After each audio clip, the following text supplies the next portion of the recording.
Did you know that guys walk here? Did you know guys walk here? Good afternoon, everybody. Welcome to On Deck TV. And today we have a pretty interesting conversation. Does feminism have a place or have a role within Black liberation? But before we get started, I'd like to introduce the panel. And if you could just give a brief introduction to yourself, starting from the top. Daryl, since you're on the top, and work our way down. Actually, hold on. Since it's about feminism, let's start from the bottom with Latasha and work our way up. Go ahead, Latasha. Oh, see? It's already starting. Go ahead, Latasha. Hi, everyone. I'm Latasha Johnson. I am a resident of the city of Hartford from upstate New York, and am a social worker by trade, and happy to be here. Great. And the other young lady, I don't want to mess up your name, so if you wouldn't mind.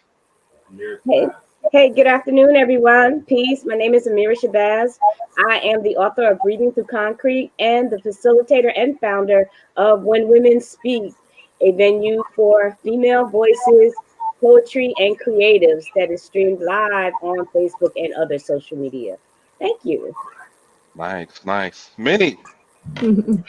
Hey y'all, Minnie. I am a paraprofessional by day. I got 2 children, and I'm just here for all this, divine feminine energy and jewels about to drop today. Okay, good. Oh, we have another guest. Can you introduce yourself, Narelle? Hi. Good afternoon. My name is Narelle Thomas, and I'm a creative, passionate about the community, and I'm a visual and performing healing artist. Thanks for having me. You're very welcome. Hanif, you got your mute on. That would be funny if you really thought about what I do for a living, what that comment means. But my name's Hanif Nelson. I'm a professor, musician, and composer. Been part of this panel from the beginning, and this is going to be a really interesting conversation today. I've been looking forward to this show. Okay, and Daryl Moss. Hi, my name is Daryl Moss, publisher of the Metro Record newspaper. Looking forward to hearing what everyone is willing to share today. Thank you. Okay, great. So let's get into it. But before we get into it, I wanted to preface my statement by saying I am not an expert, and I am not on here to tell women what to do or Black women what to do. We're just here to have a conversation, and we're going to share opinions of what we think feminism is and the role of Black feminism. And I would start with the question, what problem do Black women have that feminism will fix? So what I'm looking at, 2 stages here. The first stage, starting with the suffrage movement, Susan B. Anthony and her team, and then going into the second phase with the Voting Rights Act.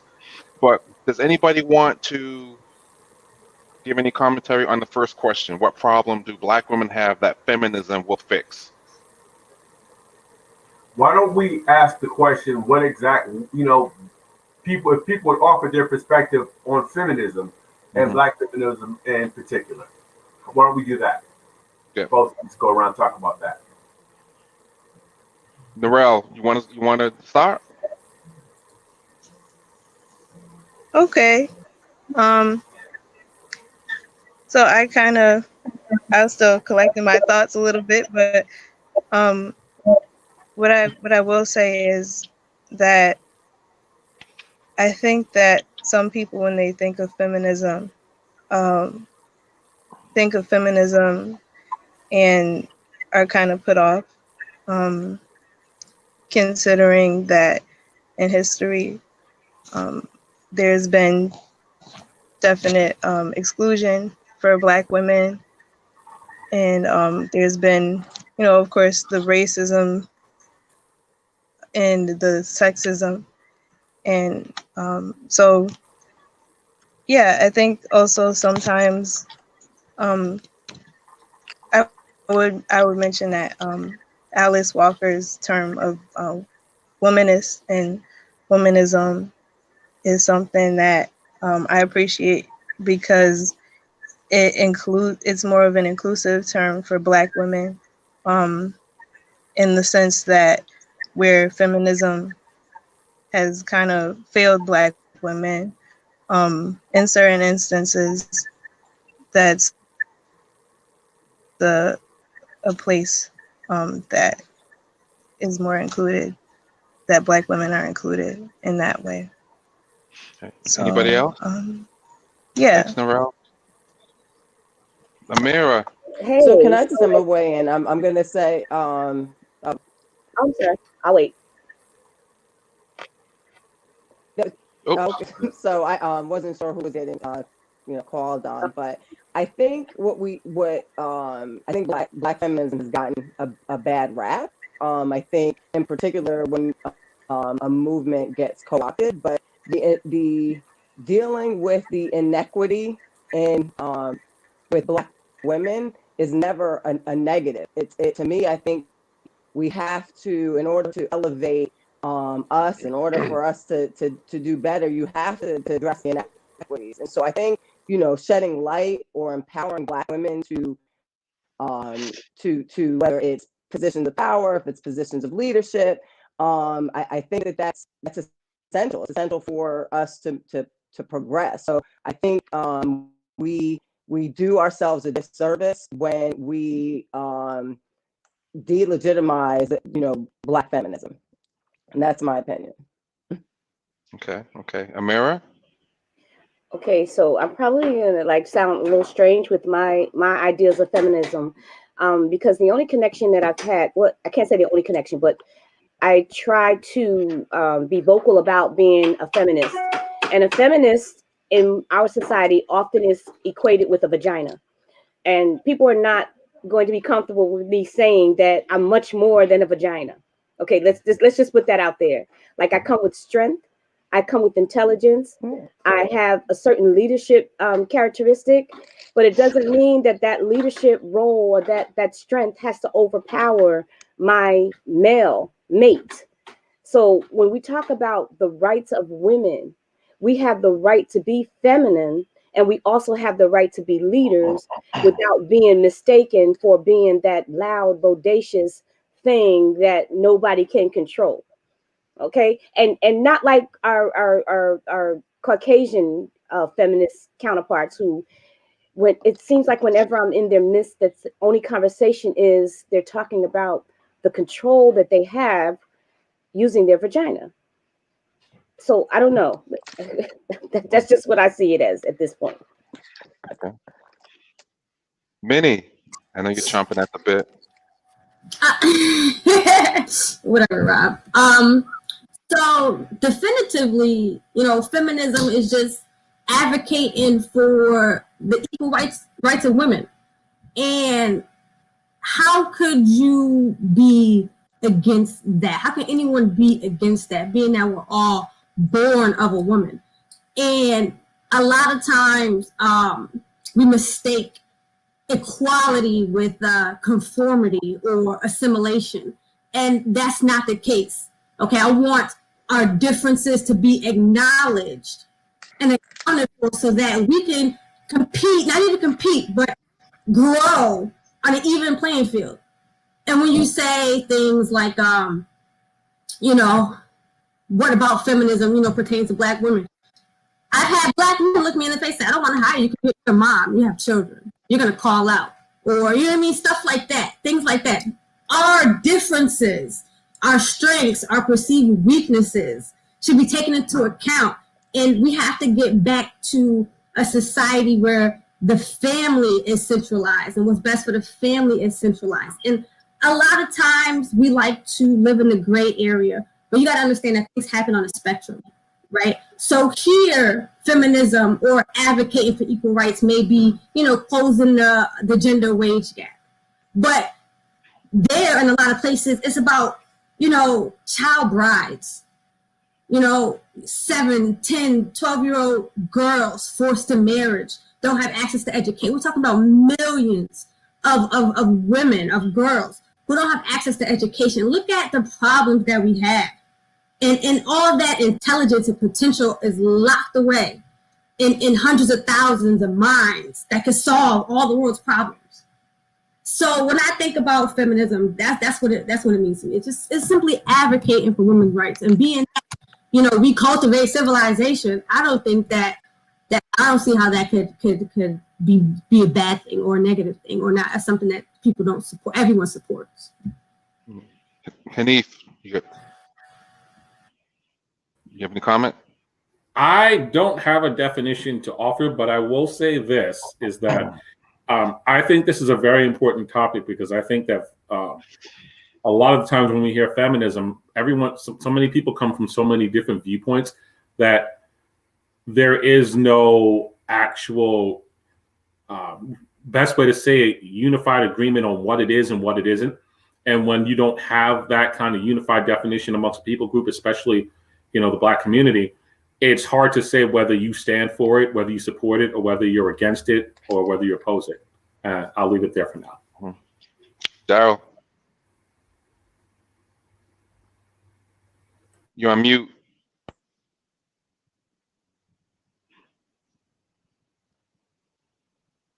Okay, all right. So two words that resonated with me. One that Latasha said about co-opting, and what Minnie said about the Black family.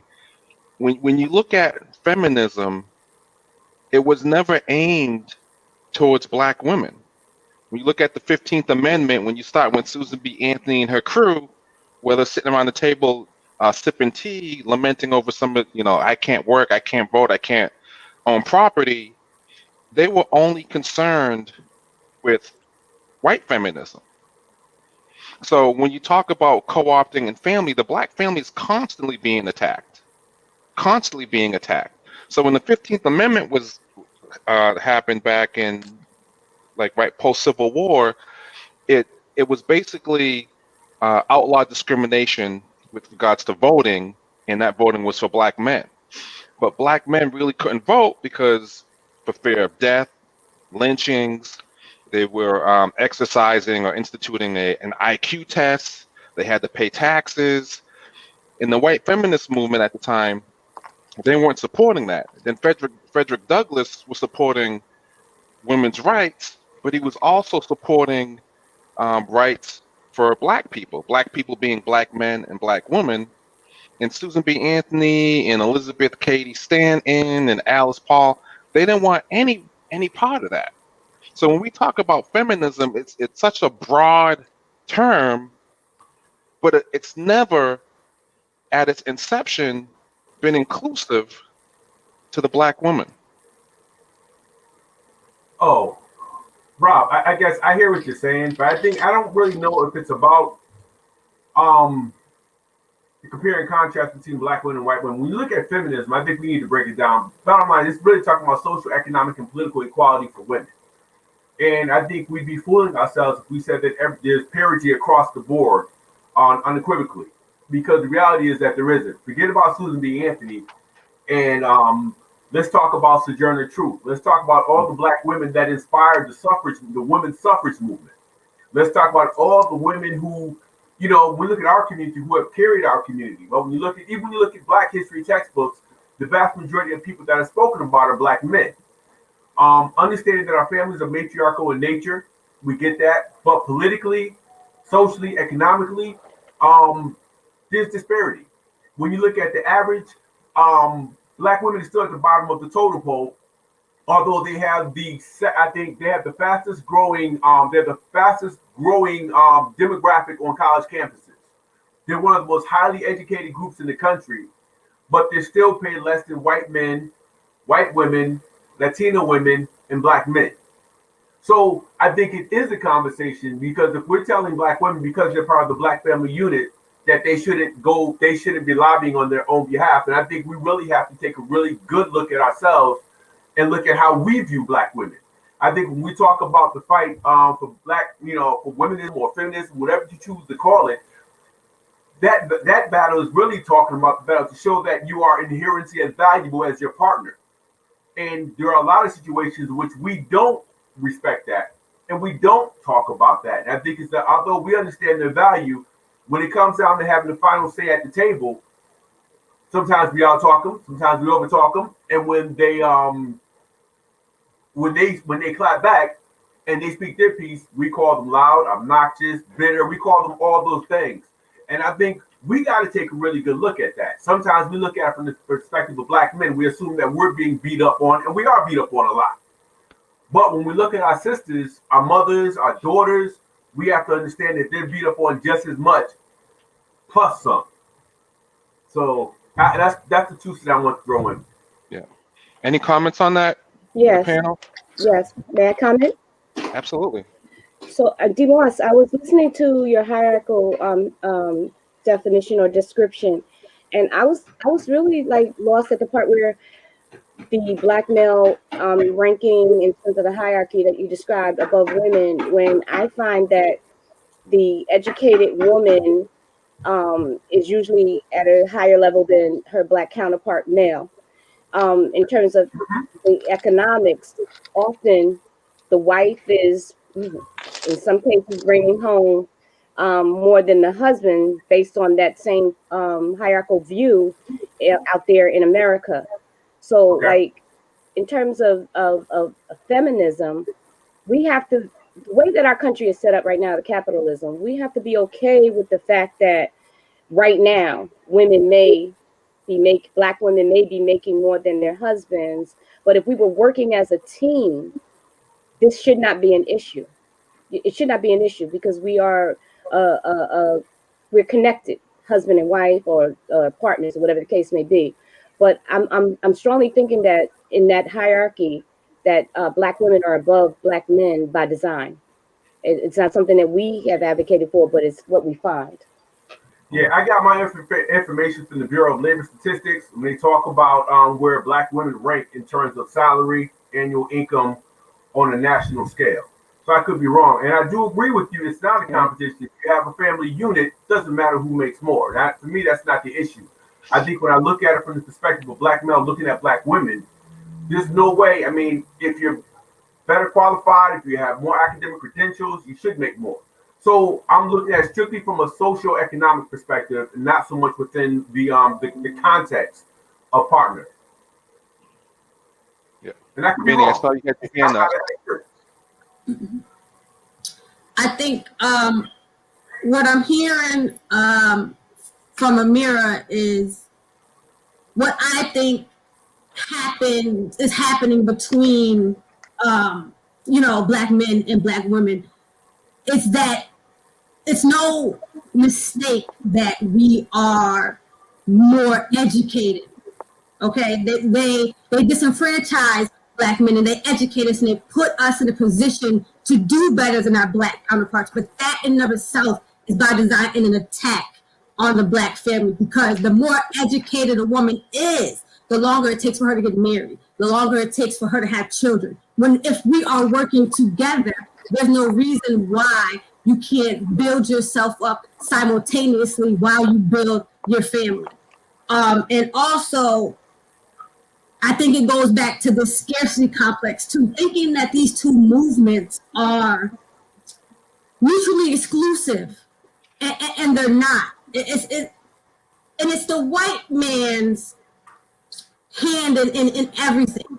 It's that negative connotation that you have with feminism. That's really that European man in you creating distinction between what is naturally complementing of each other.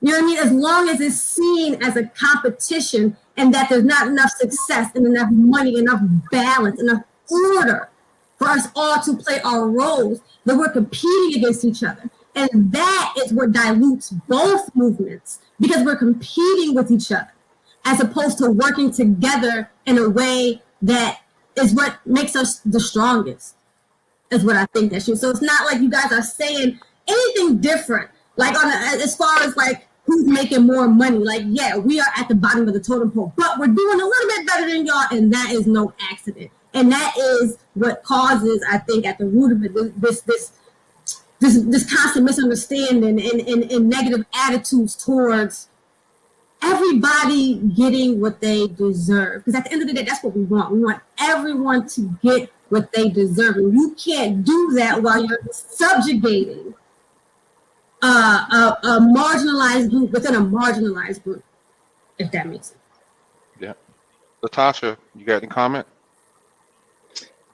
I guess so. I would disagree. And if we look at we're talking with respect to pay equity, that it is white man, then black man, then Hispanic, white women, black women, and Hispanic women in pay. And before we reach pay, by the time we can reach pay equity, if we're talking about equity in terms of wealth or money, that equity gap is due to be reached in 2059. And so I think we have to be intentional that, and I'm a firm believer that the empowering and the elevating of Black women ultimately empowers and elevates Black men, because Black women don't leave Black men behind when it comes to elevating. And I think it's a misnomer to think that Black women's elevation or education or equity diminishes the value of others, and that's not. And elevating Black women in time, and it's proven time that that we historically do better when Black women are in positions of leadership, are in positions of authority. And I think we allow society and those outside to shed light, or I think it was, I don't know who it was that just said it, about, being aggressive and being, all these isms or microaggressions that come when Black women assert themselves in spaces for their own self-advocacy. And again, the self-advocacy of a Black woman does not empower those around her. It actually elevates and empowers everyone around her. And so, I will, always, push back on the notion that Black women elevating themselves is a detriment to Black family. In essence, it is they need we look at the wage gap and how it takes a Black woman, a year and a half to make what a white man makes. That is problematic, and it leads to the disproportionate outcomes of our families. And so that's something that we have to push, something that we have to advocate for and address. And I think when we don't, we're not doing ourselves as a society service. Narelle, what are your thoughts?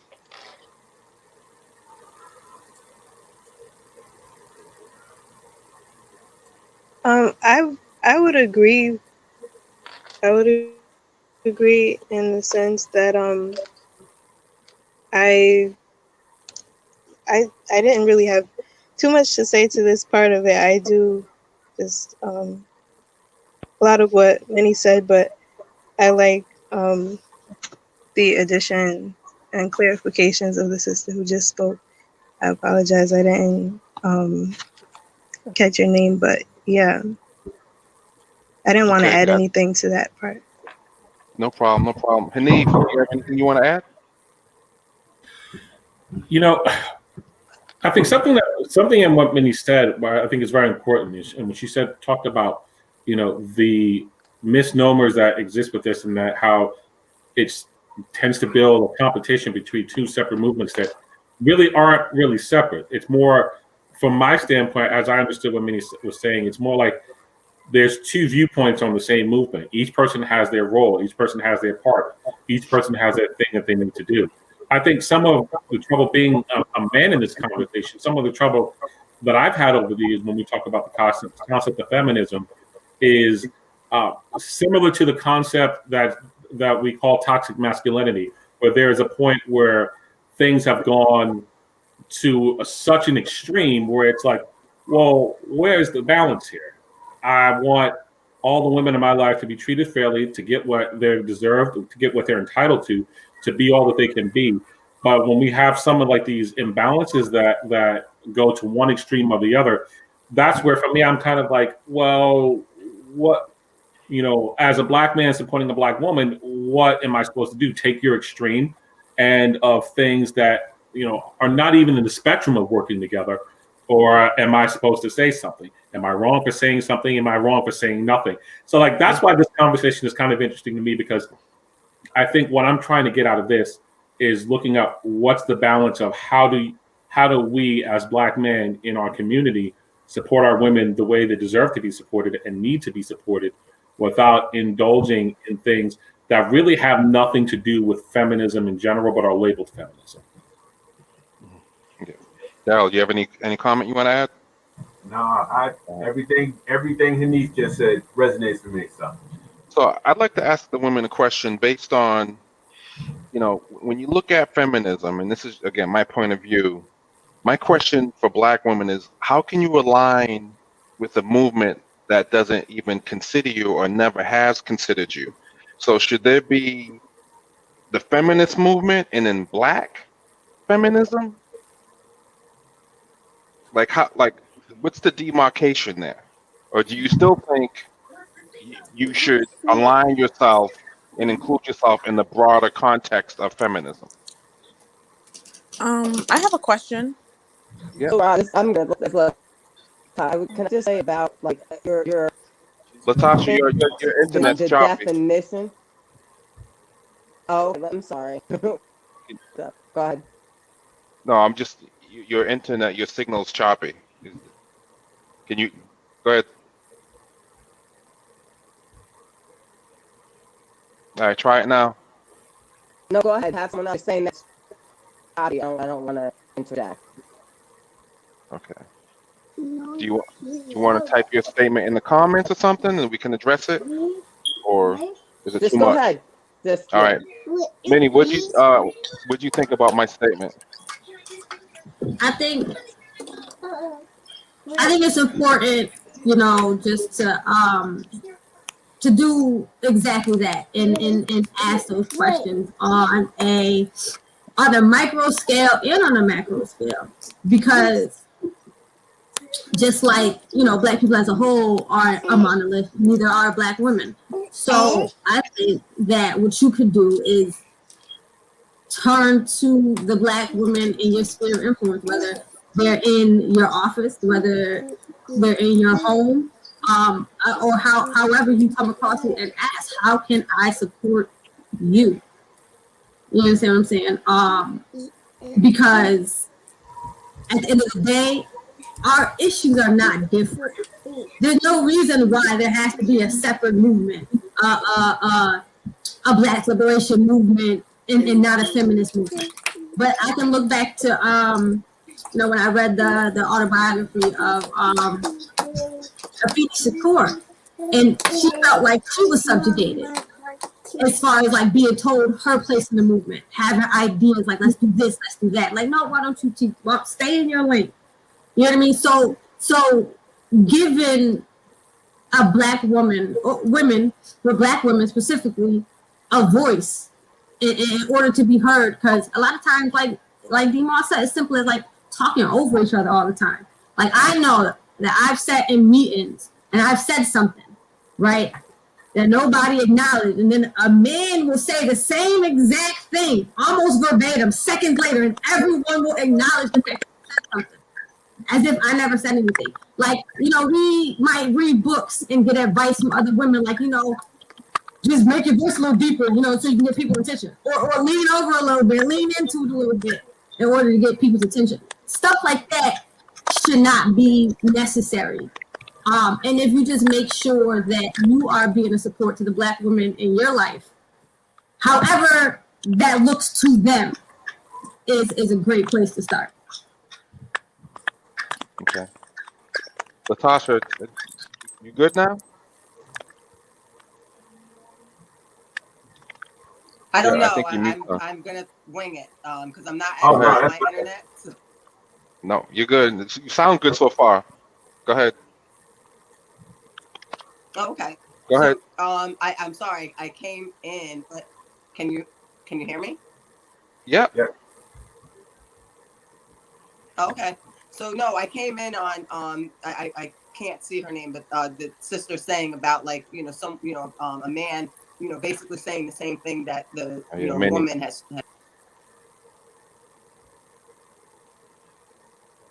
Oh, what happened? I don't know, but I do want to clarify that Okay. I wasn't saying that, the education and the elevation of a Black woman is what causes an issue. What I'm saying is us not working together, or When you that say being us, you mean Black men and Black women. Black men and Black women not working together. And oftentimes, as women, you have to make a choice. You have to choose between your obligations to your children and your family and your significant other, and your accomplishments and your goals and your ambitions. I can't tell you how many times I've had to sacrifice, being a businesswoman or going after dreams and goals because of my obligations to my children and to my family, because that's the space that we live in, where women don't have necessarily the room to do both. And that's why I said equality is not necessarily conformity or assimilation, because I should be confident if the family unit doing what's best for the family is at the core of all things. It should not be an issue for me to take 15 minutes, yet maybe an extra 15 minutes off work to nurse my child. Those are the types of things that we fight so we can have that level playing field. So it's not necessarily the elevation of the Black woman that brings that.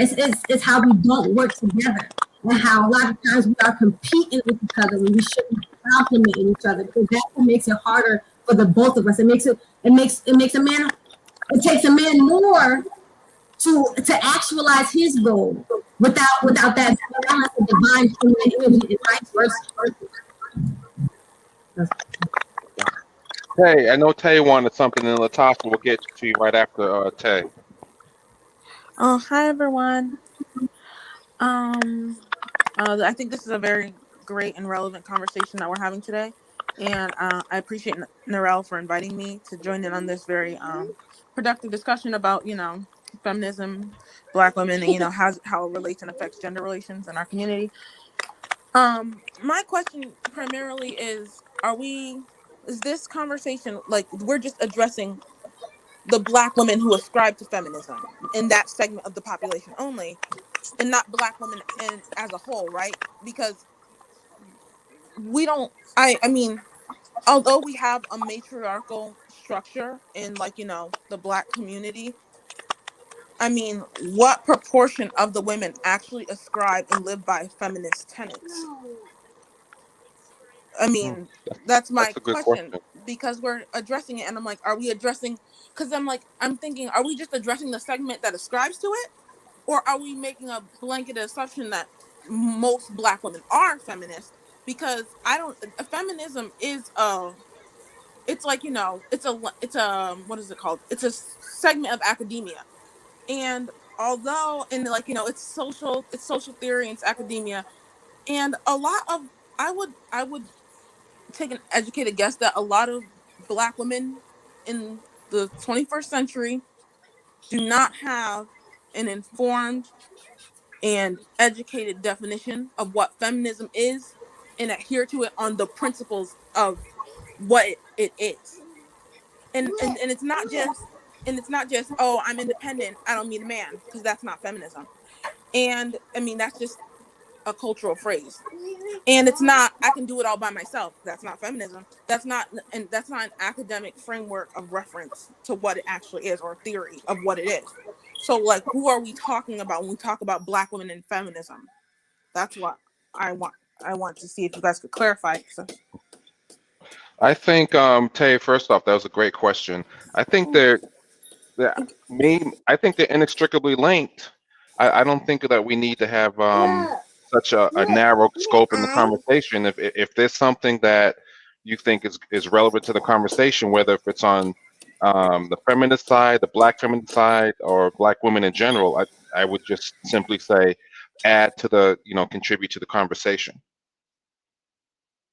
But I saw Amira. I saw you shaking your head when Tay was talking. Did you? Oh, she hit it right on. She hit it right on the nugget. Because when I first came onto the platform, and when Narelle invited me, I was like, "Oh, feminism. I don't think I'm a feminist based on my experiences with those people who claim to be feminists." But when you look at the natural definition of it, is equality, equality of for women, and that's across the board. And equality for a woman may not look the same as a man because it shouldn't.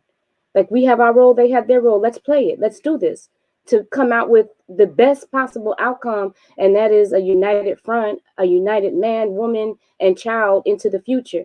So I think going back to your question, Rob, I think that was you that asked the question: should there be a subcategory, a subclass of feminism for Black women under the dome of feminism? And I'm kind of like on the fence with that, because anytime you give a subclass, then somebody's going to be classified in an area that they don't necessarily need to be classified in.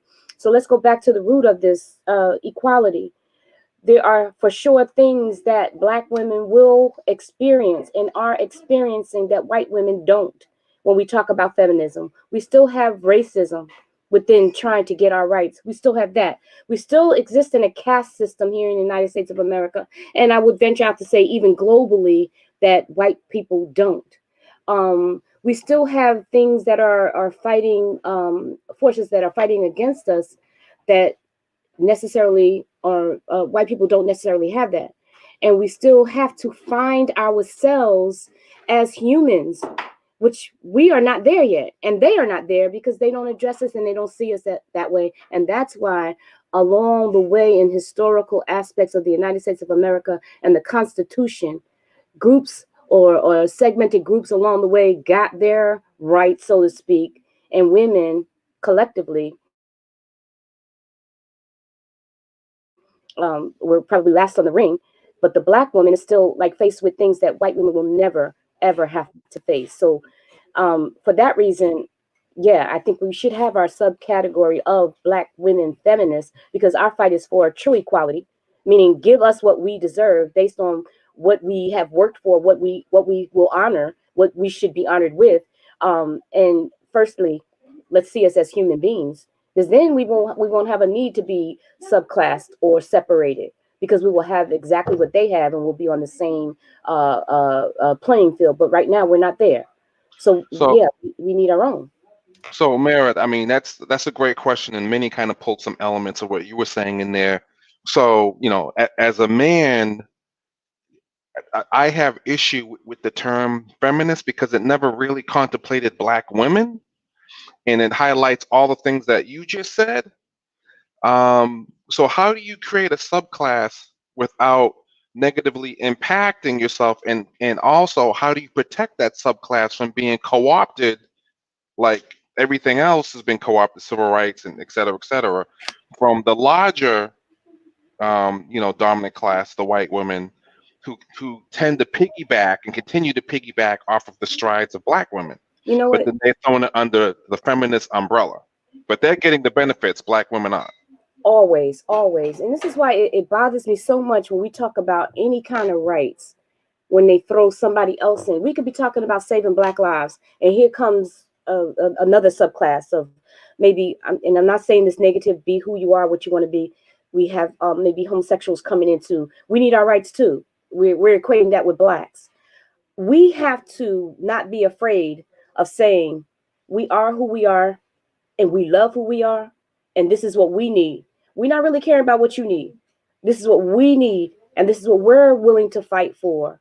And in some cases, I'm sorry, even willing to die for. It has nothing to do with you.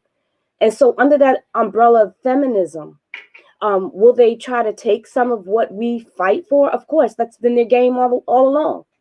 Put us out in the front and let them ride in on our skirt tails. But that can't stop us, because it still needs to be done. The work still needs to be done so that we can benefit, and we have to do for self. We can't any longer allow them to dictate who we are and what space we should be in and what we're allowed to have. We have to gain that for ourselves. So I don't know the how of it, but I'm willing to work. Does anybody have any want to add on to what Amara just said? I do. I don't think that it's I, necessary. that we need a subclass, because we already kind of have womanism. It's just not as popular as feminism. Like, womanism was started by Black women, and even the concepts of intersectionality, the double jeopardy of race and sex, was started by Kimberly Crenshaw, a Black woman. So I think, I mean, a lot of, at least in my experience, a lot of Black women do not have a romantic attachment to white people or white women or their worldview. And I feel like most Black women, or in my experience, when they come of age and they come into the understanding of their racial identity, they have to reconcile between what it means to be a woman and what it means to be Black. And most choose to put their Blackness above their womanhood in the first place. And that's why you will see so many of them on the front lines fighting for Black issues. When we look at the predominant Black issues, a lot of them are primarily the ones we mostly address are the ones that affect Black men. But Black women have unique sex-based concerns that go unaddressed in our community because we don't take our womanhood into account. And this is something that has been neglected for centuries. Even going back to Sojourner's Truth's question, ain't I a woman? Black women for centuries have been deprived of the right to even consider their womanhood. So, and because they're so, I mean, and a lot of us are very much more attached to our Blackness than what it means to be a woman. So it's just like, I don't know how we would even think to say, oh, we're going to be in our own subclass under white women and white feminism, because most Black women aren't even interacting and rubbing shoulders with white women like that. And, or in my experience, I haven't seen them rubbing shoulders with them, especially in academia. Because even when gaining the education, you still have to compete while being treated like, subhuman or treated less than. So, Hey, Ted, can I ask you a question based on that? So my challenge is, with what you just said, when it comes to feminism or Black feminism, it seems like the narrative is always putting Black men against Black women. What do you say to that? I do think that is true. That it's, when we talk about feminism, it's about the gender wars or the sex wars, because gender psychological, but it's about the sex wars, like man versus woman. I don't know why that is. I think there is tension between Black women differentiating themselves and standing on their womanhood as a point of concern, because then I guess that might come off as treason to not put Blackness above womanhood, or to also balance both of those things. I don't think that recognizing that you're a woman and recognizing that you're Black are mutually exclusive, because you have to operate between both marginalized spaces. And just accepting that you're a woman and you have things you need to advocate for shouldn't come off as, oh, I don't have anything to do with Black men now, you're on your own. Like, I don't think it should be like that. But I definitely think that Black women need to start addressing their womanhood, because a lot of the issues that we feel like we have as a society or community, that they're too strong, they're too independent, are because they don't address their womanhood. Does anybody have anything to add to what Tay was saying? I agree 100%. I'm sorry. You're fine. You're fine. Go ahead. I wish we didn't have to choose. I wish there was a space for us, okay, not to have to discern between our allegiances to the Black race as a whole and to ourselves as Black women. I want us to have a space where we don't have to choose between being ambitious and being good mothers. That's all I want. That's all I want. I will forever be Black first, but I am a woman, and that should be acknowledged. The fact that, I have children, the fact that I can get pregnant, or it shouldn't be a stumbling block. And we have to support each other. I can't honestly say that it's a level of reciprocity when it comes to our level of enthusiasm and support for the cause of the Black man and the Black race as a whole and our issues as Black. We should be advocating for each other. We have the same enemy. So it shouldn't have to be anything separate. I should be able to fight for, because fighting for a woman's rights is a Black woman's rights is the same as fighting for your rights, because you were a Black child raised by a Black woman. You know what I mean? So how could there be so much differentiation between, you know, where our loyalty lies in terms of progress? You know what I mean? That's why I say, you know, talk to the Black women around you and figure out what their struggles are and figure out how you can advocate for them. Like, even if it's so much as, excuse me, she was talking, or excuse me, I believe Minnie just said that. You know what I mean? Like, just it could, because we deal with a whole bunch of microaggression. You know what I mean? That's a new face of racism. Is those microaggressions. You know what I mean? I want to feel safe and protected when I'm with my people, whether you have a penis or a vagina. And I think that is what we are missing. And this is a very effective, but not a new strategy by the white man, to always put us against each other. And it shouldn't be, oh, you know, y'all wait y'all turn. We're going to figure out our stuff first. Like, no, we can all work together. We have to work together. We have to support each other. And I just don't want to have to choose between, I can do it all. I can be a good mother. I can be a good businesswoman. I can be a good advocate for other Black women. And and I'm the best advocate for Black men. So, you know what I mean? Just support us. Anybody else have anything to add? Yeah, just one thing. I'm sorry, Narelle. I guess that we're getting hung up on the word sub, and I'm thinking that that's not what I mean anyway.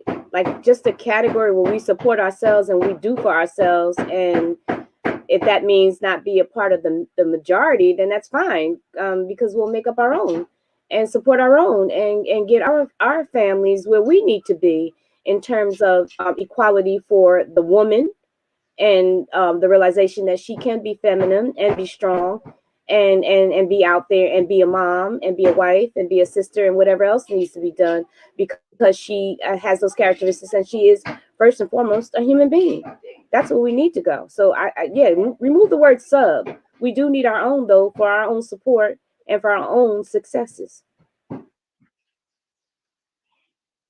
You know, what's interesting, as I was doing my research for this conversation, people talked, and I saw in the comments, Tasha talked about microaggressions, Minnie talked about microaggressions. So one of the things I wrote down was, where's the feminist agendas for? And I kind of, you know, the miscegenation laws, sterilization. Margaret Sanger was a huge feminist, but also a huge advocate for eugenics, the sterilization of Black people in general, and some of that sterilization was acted out upon down south with her and Eleanor Rapon and Mary Stacks. Also, police brutality. Where's the feminist movement when it came to Trayvon Martin, Michael Brown's mom, and all the thousands of others of Black folks that were killed? These people, Black men and women, have mothers and grandmothers and sisters. Where's the feminist movement for that? The glass ceiling. All of you talked about that glass ceiling that you deal with. Also, tens and tens of thousands of Black women abducted and missing every year. Where's the feminist movement regarding that? Micro and macroaggressions. One of the ones I remember was how Michelle Obama was treated as the first lady. I mean, monkey, gorilla, all this stuff. I remember when Dawn Imus called the Rutgers girls basketball team nappy-headed hoes. Where was the white feminist there?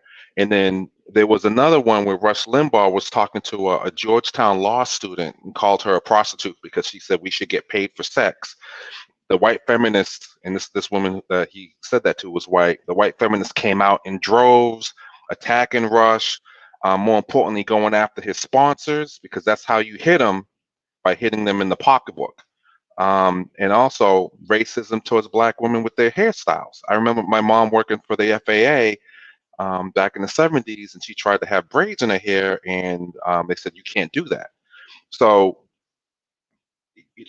I think it's important that that Black feminists, if that's what you want to call it, because I feel, going against the narrative, I feel Black men and Black women have always been working together. Black women have been working from day one when they got here, and I think if you go by the narrative, there's more discord within our family structure than there actually really is.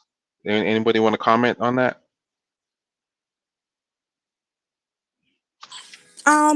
If anyone else doesn't want to say anything, I would like to say something about the us working together. Well, a few things. Well, first about the where were the feminists? Where was the feminist movement when all we were Black women and Black people were enduring these tribulations? But I mean, I feel like that question could also be answered with, where were white people, period, when they were mistreating us? Just because we share womanhood with white women doesn't mean that we live under the delusion or expectation that they're going to support us on the basis of womanhood. Because if they don't see us as people, how could we expect them to see us as human? And I think, as a general, a lot of Black people get caught up in trying to change the perceptions that people have about us that we cannot change, because that's an external opposition. You can't change the external opposition and mindset of the people who are against you. But the only thing you can do is change yourself in the way you respond to the opposition. So expecting that because we're women, that we expect that feminism is going to care about police brutality when they were when they were behind or driving forces behind the sterilization or behind our abuse, is kind of like a little delusional. I would hope to think that Black women branched off and created womanism to address the unique concerns of sterilization, because that's one of the concerns that they why they started the womanist movement. And we can still work together as Black men and Black women and Black people, but even in our own communities, Black women are still susceptible to sex-based violence that has to do with womanhood. And that's something that even happened in the Black Panther Party. We're all, trying to overcome racism, but we have one of the Black Panther members who wrote in his book, Soul on Ice, that he used to rape the Black girls for practice, when he actually got to rape a white woman. So we're all working together for the one sole cause of overcoming racism, but you're still, taking a beating from your partner. And you're still getting abused by the people that you're working with. And that's because you're sex-based difference. Women are, biologically not as strong as men. So physically, it's easier for you to get dominated by them. Or in the past, in society, men typically were the head of household and out-earned women. So women were subjugated and beholden on the basis of not having as much access to resources. Of course, that shifted over time, and Black women came to acquire more resources and education. But in the past, it wasn't always like that. I mean, we can talk about it was by design. I don't know. But it's like, yeah, we work together, but on the same token, just because we're Black, that doesn't mean that there's not some discrepancies in our own communities and that we don't harm each other, even in our own oppression. It's like micro oppression on top of the macro of racism. Then you have colorism, which also divides Black women, which is kind of, sponsored by Black men right now in the 21st century. So it's just like, I don't know. That's my thought. Anybody else? Anybody want to add anything to that? Well, I had posted my thought in the comments, and I said I don't think Black women are looking for support from white feminists. So why are you looking for white feminists to support us? You know what I'm saying? We look to ourselves as far as each other Black women, and we look to our Black men for support, and that's where we should find it. And I think that is a part of the discrepancy too. That is where we should find our support. We empower each other.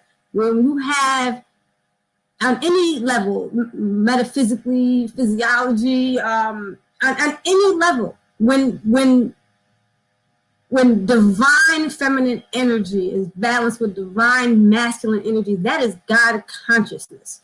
There is nothing that we can't do. And that is why all this effort and energy gets put toward dissension among us. You know, it was always make them not trust each other, make them hate each other, whether it be the old versus the young, the man versus the woman, the dark skin versus the light skin, whatever the case may be. It's keep us fighting each other as opposed to fighting the cause. So if I say that I should get paid the same amount, it's not for you to poke your chest out and be like, well, you can't lift these boxes. You're always calling me to lift these boxes, or whatever the case may be. It's the issue that we have to attack and not each other. And the issue is the same as far as where the source of the oppression. Because if you subjugating, don't give me 5 minutes, Dimash. I will, okay? But anyway, but if we issues in the source of our oppression and we show up for each other, then we'll be better off. We can't allow them to create enmity between us. We can't afford that. We're not going to get anywhere. We haven't gotten anywhere. We need to work together. We need to speak up for each other. And I see that Black women are always on the front lines. Show up for us the way we show up for y'all. That's it. That's all you got to do. You don't got to look and see, well, she was in allegiance with the other people and did it, because that's what we do. That's what negative energy is. That's what feminine energy is. Okay? You balance the nucleus so that the electrons can make bonds and manifest reality as you see it. Now that's a little bit metaphysical, but as above, so below. That's what we do. We make connections. We organize. That is divine feminine energy, and that's what the movement is missing, because our energy is divided, and we need to come together and support each other. That's great feedback. Great feedback. Anybody else have any commentary? You know, one of the things that I've noticed, I remember Daryl, remember when we did that little, you called me up and said, hey, do a Google search of Black men funding opportunities or whatever, and nothing came up for Black men, and it was all Black women. And we talk about creating that schism between Black men and Black women by giving or elevating Black women in corporate America or different avenues. One of the things I've been noticing a lot, like on LinkedIn and some other social media, is that diversity and inclusion position, which I think is a phony position to begin with, there's a lot of Black women being elevated to run those positions. I think that's also part of the strategy to continue to divide and conquer. And one of the things that I've noticed, some of these code words, code terms to kind of neutralize the Black society, Black male privilege, which we talked about, women of color, Black and brown, toxic masculinity, minority, ally. What are some of your suggestions, ladies, in terms of, you know, how do we kind of brush those terms off, because we know why those terms were created and what they're designed for, to kind of keep the focus on the Black family and then embolden, you know, relationships between Black men and Black women?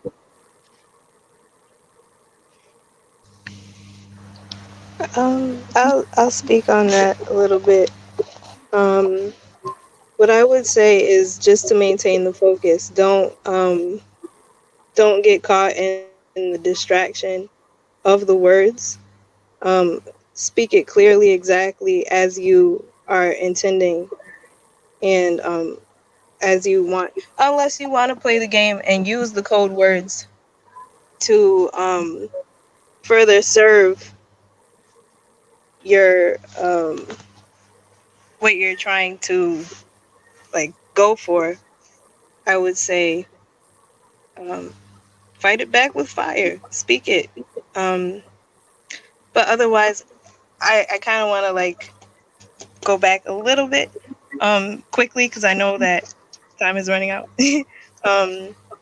So like for the the thing where there's the subcategory or whatever the case is, I would say that, you know, Black women can't really have the, you know, we could have things co-opted, but there's only so much white women or other women can do to thwart the attention and focus of the movement.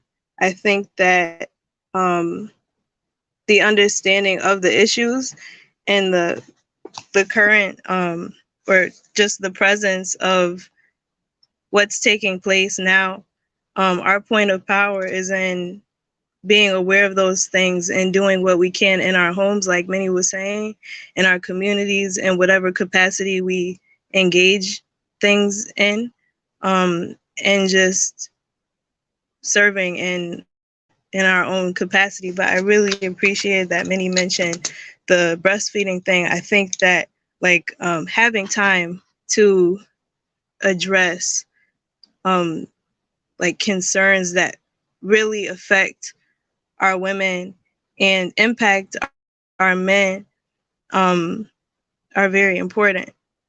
So just to add to that, I wanted to recommend 2 books real quick. Ain't I a Woman by Bell Hooks, and definitely read the Moynihan Report, because yeah, that's it. Does anybody else have any comments? Amira, I can see your eyebrows going up. What are you thinking? Oh, I'm just so happy to have been invited by Narelle, because like when she invited me, it was like I'm not a feminist, and my interaction with feminists has been so weird. So now I'm in a place now where I see there are other people that are like-minded, that we all feel that we need to elevate ourselves. We need to work together. We need to stop. I don't think any of us here are, but we're not looking at anybody to support our effort, because we can get there on our own if we work together. And that's my last statement to femininity and being Black and overcoming some of these obstacles collectively together. Thanks. Okay, great.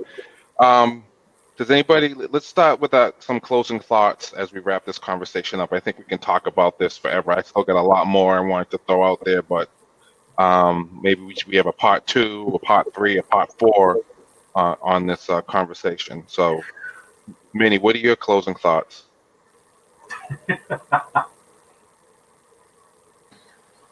Just to address, I always like to define labels. You know, when somebody tries to label you or put you in a box, like, oh, are you this? Are you that? I always like to say, well, what do you mean by this?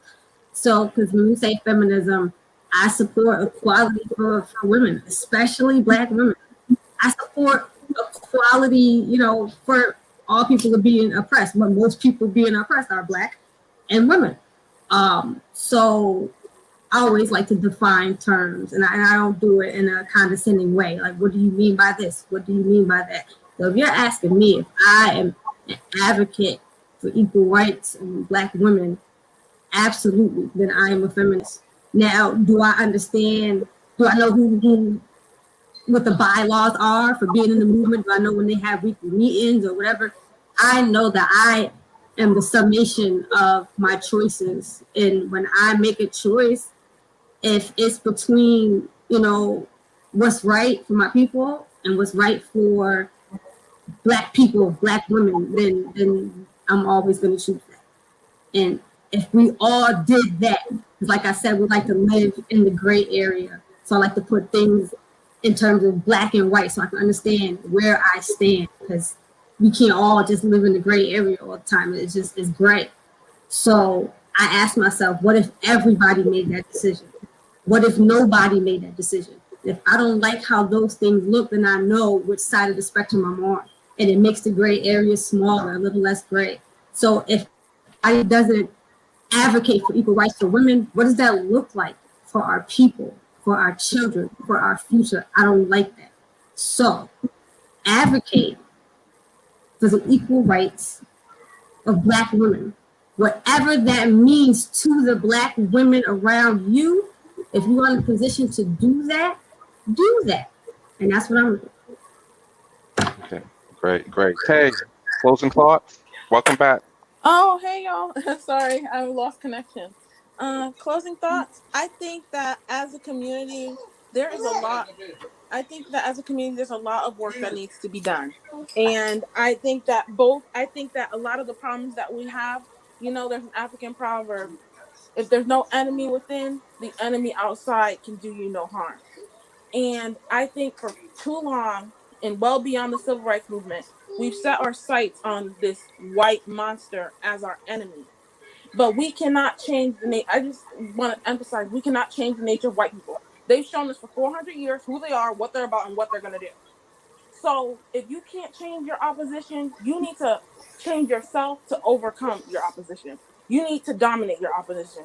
And if we're weak, a house divided against itself cannot stand.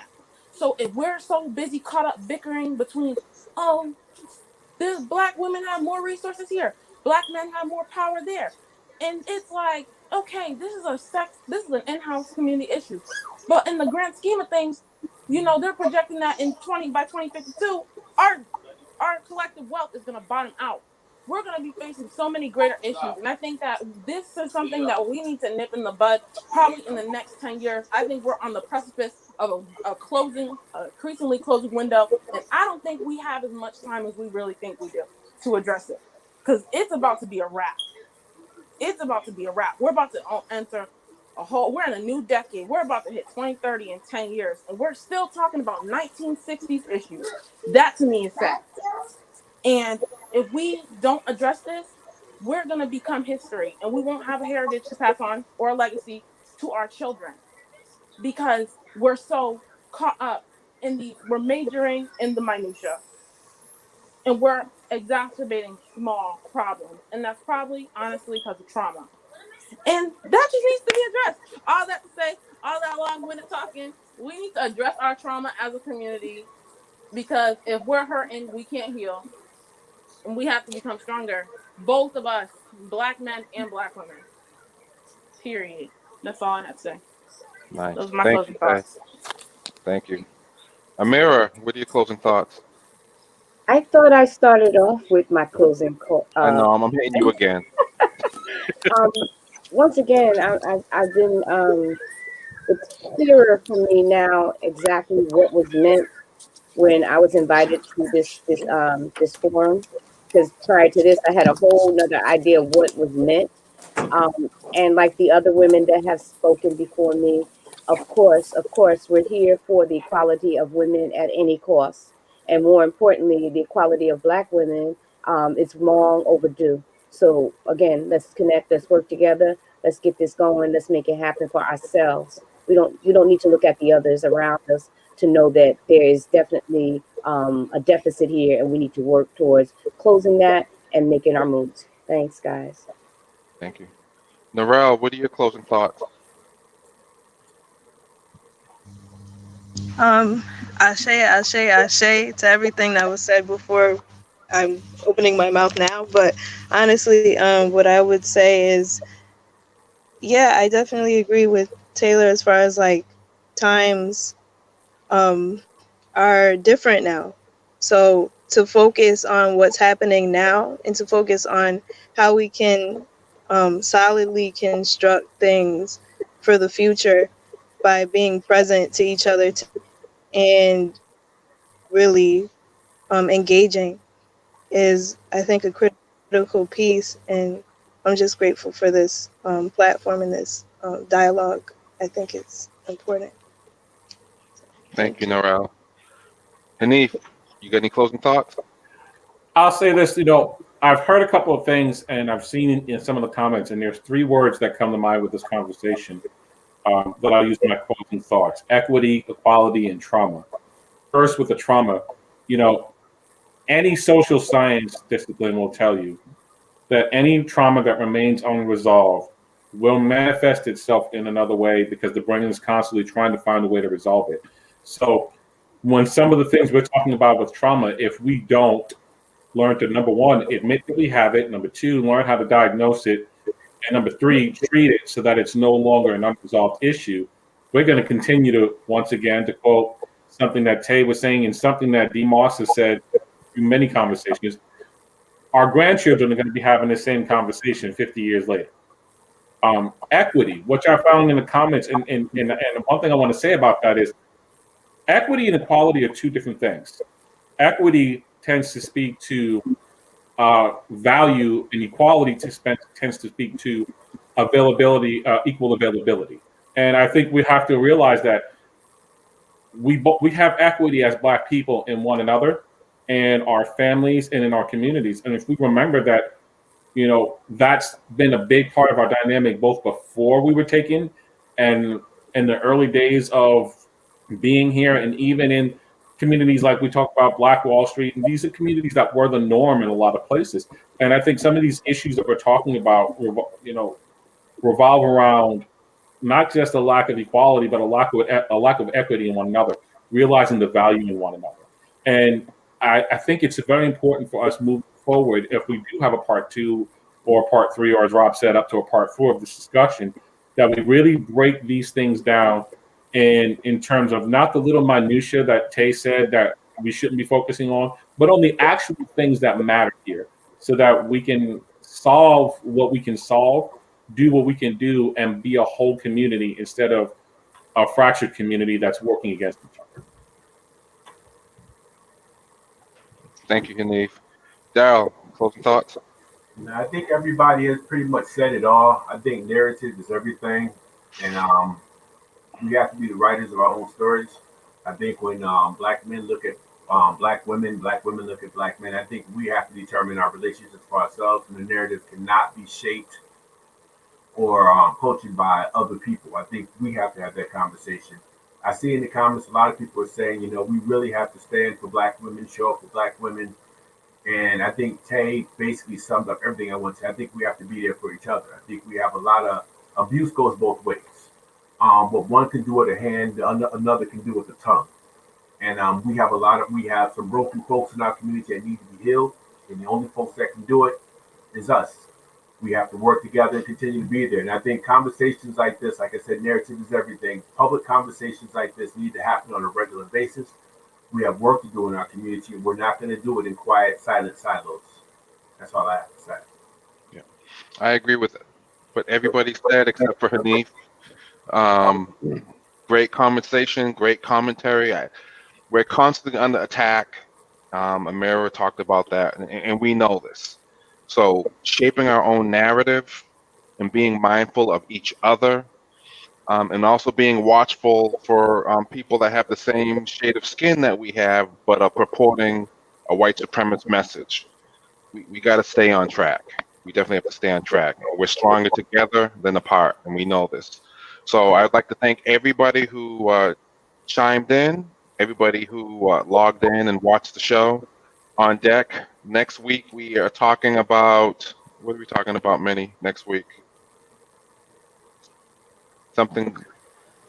Yeah, Daryl's gonna drop the flyer any day now. We're gonna make the Facebook event and make sure you invite your people, let them know so they can get notified when we go live. Be ready, get your popcorn, your coffee, your wine, whatever you're into, and just come kick it with us, because these are very, very important conversations.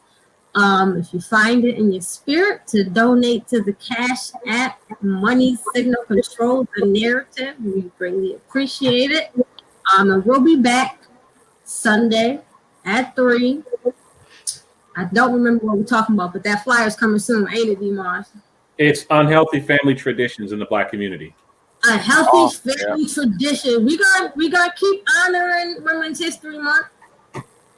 Unhealthy traditions in the Black community. And we see that a lot. I see memes all day about unhealthy traditions. So make sure you tuned in. Appreciate y'all. Love, peace, and healing. Thank you all. Everybody enjoy the rest of your Sunday, and we'll be back next Sunday.